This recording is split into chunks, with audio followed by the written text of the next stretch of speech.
आमचं हक्काचं news channel म्हणजेच विश्वविशाल न्यूज चॅनल। आजच चॅनलला लाईक करा, शेअर करा आणि सबस्क्राईब नक्की करा।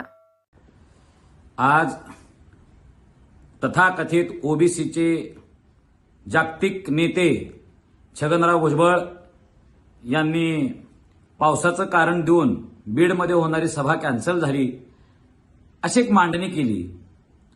पण छगनराव भुजबळ साहेबांना हे लक्षात आलं होतं की मराठवाड्यामध्ये मी किती जरी पाय आपटले तरी ओबीसी विरुद्ध मराठा विरुद्ध इतर असा काही प्रकार होण्याची शक्यता नाही आणि आपल्या सभेला लोक सुद्धा जमणार नाहीत असं छगनराव भुजबळ साहेबांना वाटल्यावर छगनराव भुजबळ साहेबांनी कारण देत चिखलभर गुडगा आहे, गुडघ्यावर चिखल आहे, पाणी आहे असं कारण देत भुजबळ साहेबांनी सभा कॅन्सल केली। अहो तुम्ही एखाद्या हॉलमध्ये जरी सभा घेतली असती ना तुमचा मेळावा तरी हॉल सुद्धा भरू शकला नसता। छगनराव भुजबळ साहेब उगाच स्वतःचं हास्य वाचवण्यासाठी तुम्ही आज माघार सन्मानजनक माघार घेतलेली आहे।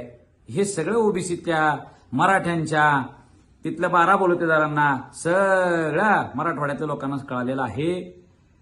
मराठवाडा भुजबळ साहेब तुमच्यासारखे अनेक लोक आले ना अनेक लोक जिरले पण आमची एकी तोडण्यामध्ये कुणीही यशस्वी झालेले नाही। तुम्ही तसा प्रयत्न भविष्यातही करू नका। छगनराव भुजबळ साहेबांना जर खऱ्याच अर्थानं काही अडचण असेल तर मंत्रिमंडळात असलेल्या देवेंद्र फडणवीस साहेबांना समोर उभा राहून बोलावं, ऐकत नसले तर टेबलावर उभा राहून बोलावं किंवा टेबलावर झोपून बोलावं देवेंद्र फडणवीसांच्या समोर की असं तुम्ही मराठ्यांचं नुकसान आमचं ओबीसीचं नुकसान केले। पण मराठवाड्यात जाऊन सभा घेऊ नका।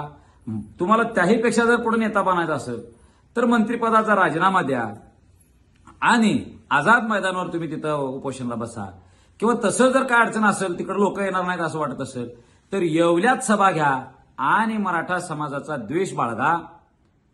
भुजबळ साहेब 23 मार्च 1994 ह्या मराठ्यांचा हिस्सा तुमच्याकडे अनधिकृत पद्धतीने आलेला आहे।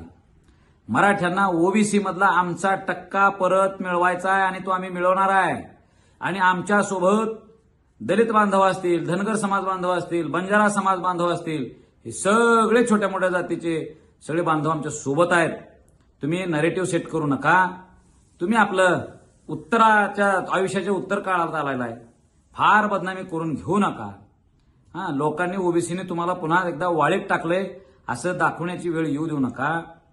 तुम्ही सन्मानजनक निवृत्ती घ्या अशी एक मराठा समाजाचा सर्वसामान्य कार्यकर्ता म्हणून तुम्हाला माझी विनंती असणार आहे। तुमचं आमचं हक्काचं न्यूज चॅनल म्हणजेच विश्वविशाल न्यूज चॅनल। आजच चॅनलला लाईक करा, शेअर करा आणि सबस्क्राईब नक्की करा।